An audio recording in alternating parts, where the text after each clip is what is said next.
Welcome back to the Libertarian Solution here on Independent 1310 KXAM. The number to call in if you have any questions or comments is 480-949-1310. And we'd like to welcome our guest to the show, Brian Moore, who we are very honored to have here on the Libertarian Solution. He is the socialist candidate, or the candidate running for president for the Socialist Party. Brian, welcome to the show. Thank you very much. We've got Nick, Richard, and Jim, all three of us here, and we're here basically we just wanted to kind of get some information from you, find out a little bit about your background and why you're running. Well, the Socialist Party is running as it has been since 1904, promoting ideas that sometimes the establishment or the status quo doesn't want to talk about or address. And the party nominated me in October of last year in St. Louis to be their representative on the fourth ballot, and I guess I've been running hard ever since, trying to get on ballots around the country. Yeah, that can be difficult, can it? It certainly can. We're on 8 ballots right now, and we're suing 2 state governments, Louisiana and Mississippi, trying to get on their ballots. And we hopefully expect to be on 15 or 20 other states officially as a write-in candidate. But the requirements in many states is just overwhelming. We don't have the resources or the manpower or the financial resources to accomplish those tasks of, in some cases, getting 100,000 or 200,000 signatures in a state just to qualify. Brian, let's see if we can go through this in a little bit of detail, and I think we have some questions for you to try to point out or try to talk about the differences between what libertarians would advocate and what socialists would advocate. I have a question. Libertarians believe strongly that individuals own themselves, that we have the right to self-ownership, and that the fruit of our labor is something that we own because we trade our time, which we have limited amount of time, to work or to do whatever we do. We also believe strongly that no one should use aggression against someone else to get their way. How in a socialist society would the individual be treated? Is the individual free to make whatever choices they want, or does society in general dictate those choices? Well, there's an element of a communal responsibility that we advocate, that we feel that it's important that the community as a whole and society and mankind be able to live a quality life and maximize their potentials. And it involves some sacrifice on the part of individuals to share those benefits with others and to make sure they're given an equal opportunity. It's called, egalitarianism, fairness, justice, whatever you want to label it as. But we don't, whereas under capitalism, they always promote this idea and concept of self-interest and of promoting the individual's rights and over the general welfare. And, self-interest can be selfish and greedy, and it's done at the expense of everyone else.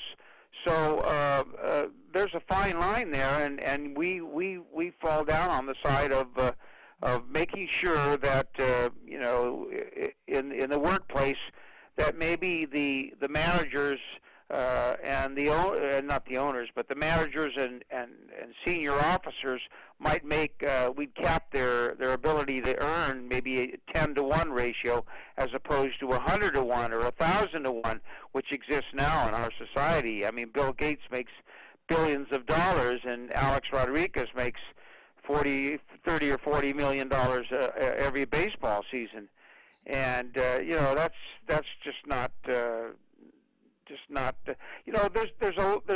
enough money in our world and in our country to provide, to eliminate poverty and to provide health care for everyone and to allow everyone to live a decent life.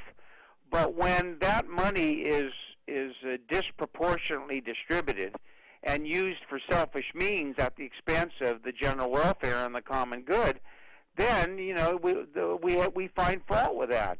Well, and we do have an obligation, and that's where the workers come in and the citizens, and they have to decide, and we should allow them to decide how they want their community to operate. Yeah. I kind of agree with you. I like to. I'm a selfish guy, very selfish guy. But one of the funny things about that is I like to help people, so I'm selfish about that. But I like to choose who I'm going to help, and as long as we get to choose who we're going to help on an individual level, I'm okay with that. Why do you demand that you have the right to choose? I mean, That's an interesting question. If the government doesn't, do I own myself or does the government? no, it's not the government either. It's the community. You know, we're not talking about government here. We're talking about community and people.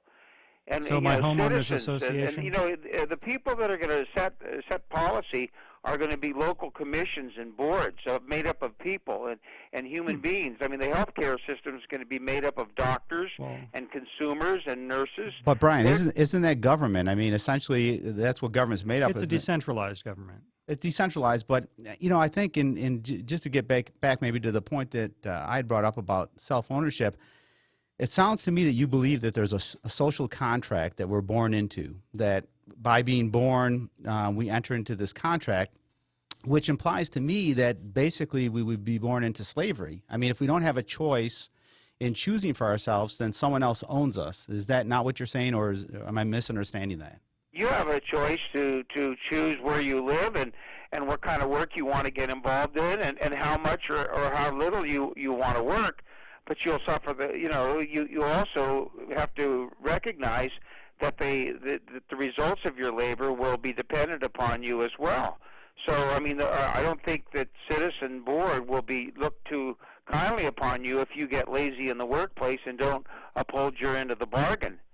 For as part of your platform, is it part of your platform that if you don't work, then because I did read through the platform, try to acquaint myself a little bit with the socialist positions.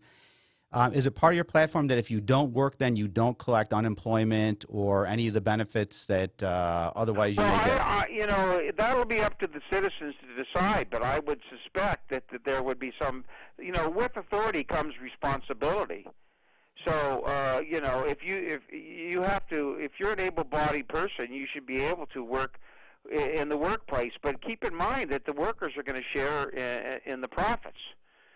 You know, but if somebody puts out and somebody doesn't put out, there shouldn't be an equal distribution in profits.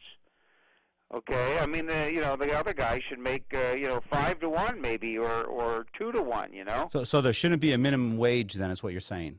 There should be a guaranteed annual income for senior citizens, handicapped people, homeless people, and people in the workplace who may not, who work hard but maybe don't earn enough to live a reasonable life. Then they should be given a substantial amount of monies to put them on a level equal to the minimum level of wage earning that enables people to live a quality life. Well, there's a difficulty in defining what minimum should be. Not really. No. I mean, for example, in the year 2008, I would think that maybe a guaranteed income of $35,000 or $40,000 would be sufficient. Well, why would I work? I mean, you know, I work. I own my own business. I work pretty hard. If you're able to work and you don't work, well, then you're not gonna reap the rewards of that. Would you put someone in jail who doesn't work? Well, definitely. So you would use force to. Do I have a right to die?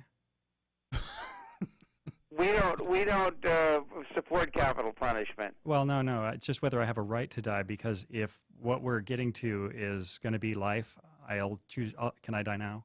Yeah, and I think what Richard is getting to is that if he's going to be in prison for not working, he would rather choose just he may to be not killed. be in prison. Okay, I mean, I overreacted there on an emotional basis, but Okay. you know, he just won't make the monies that his coworkers will make. That's all. Yeah, I wouldn't deserve it, right? Right. I mean, But I mean, he might end up making the the minimum wage. But the person who works less and makes less, and the person who works more and makes more, that's